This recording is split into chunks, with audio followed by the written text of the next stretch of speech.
Hello everyone, welcome to the CTV News on Calabash TV and on the Wave Radio 94.5. I am Lucia Joseph. A series of earthquakes rocked the East Caribbean Thursday and extended to the southern part of the region, while initial reports were that 4 small earthquakes were felt in St. Lucia, Barbados, Martinique and other neighboring islands within hours. The University of the West Indies Seismic Research Center subsequently informed that a 5th earthquake had been registered. The first quake, measuring 5.7, was felt just about 1 minute past 7 in the morning. The second, measuring 6.4, occurred at about 11:16 a.m.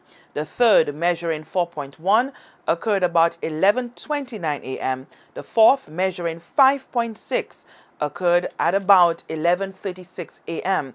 And then a fifth was recorded at 12:23 p.m. It occurred 185 kilometers east of Castries with a magnitude of 3.8 at a depth of 10 kilometers. Residents in St. Vincent and the Grenadines, Dominica and Guyana have also reported feeling the quake. Director of the National Emergency Management Organization, Velda Joseph, says there was a series of subsequent tremors. We had tremors at 11:29 a.m., at 11:36 a.m., and the last that we received notification for came at 12:23 p.m. That one was the smallest of the lot with a magnitude of 3.8. Of course, we do not want to raise alarm, but we want to reiterate the message that we've received from the Seismic Research Unit and the message that we've been disseminating to the public that St. Lucia lies in a seismically active zone, and in recent times we have seen elevated levels of seismic activity, and therefore the onus is on the population to be prepared and to be aware of what should be done in the event of earthquakes. The Seismic Research Center is also saying to us that we should not discount further tremors in the future that may be of a greater magnitude or even of a lesser magnitude. So it means that we really should be vigilant and be aware and know what it is that we are to do. The events were felt throughout the Eastern Caribbean. My colleagues in Barbados, in Dominica, Grenada, St. Vincent have all indicated that the earthquake was felt in their localities. However, throughout these areas as well as St. Lucia, we have not received reports of any damage. The NEMO director is encouraging nationals to examine their properties closely for any damage, especially cracks that may not necessarily be visible upon a cursory glance. See whether any cracks or any new cracks, I should say, has surfaced or any damage occurred. And we encourage them to call into NEMO or to go onto the Seismic Research Center's website to indicate that. Basically, that is how NEMO as well as Seismic Research Center would know what damage has occurred as a result of the earthquake. So we do encourage persons to call in. That is why I believe persons have been calling in to indicate that they felt it, but then there were no reports of damage.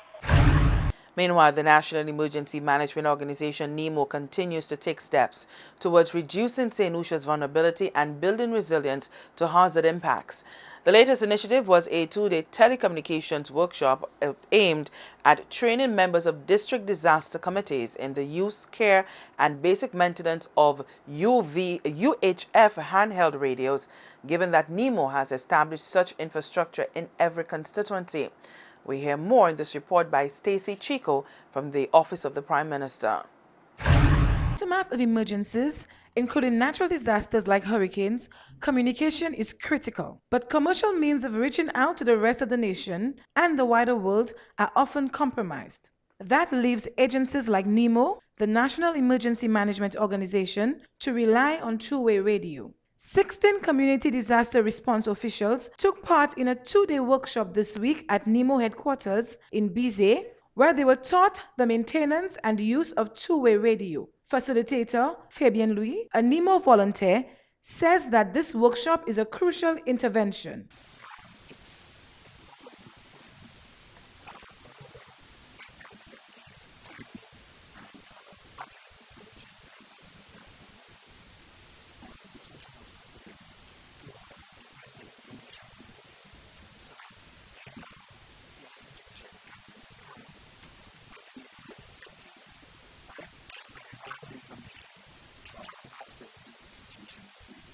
During the course of the workshop, participants learned how to set up and troubleshoot equipment as well as communication techniques. The exercise is being sponsored by the United States Agency for International Development, USAID, which is also making a donation of radios to each of the community committees. This activity fits seamlessly into NEMO's emergency communications system.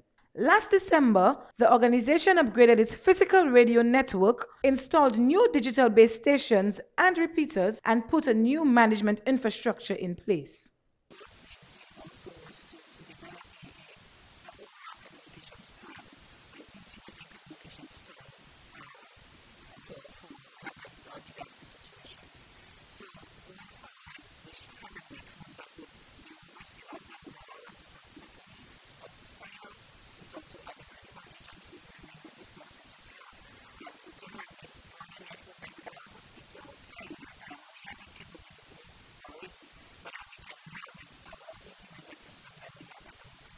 In the months to come, NEMO will be staging further radio training exercises as the organization seeks to further reduce the island's vulnerability. Two-way radio is viewed as essential to disaster response officials due to its portability, reliability, and the fact that it does not rely on either external power or an external commercial network.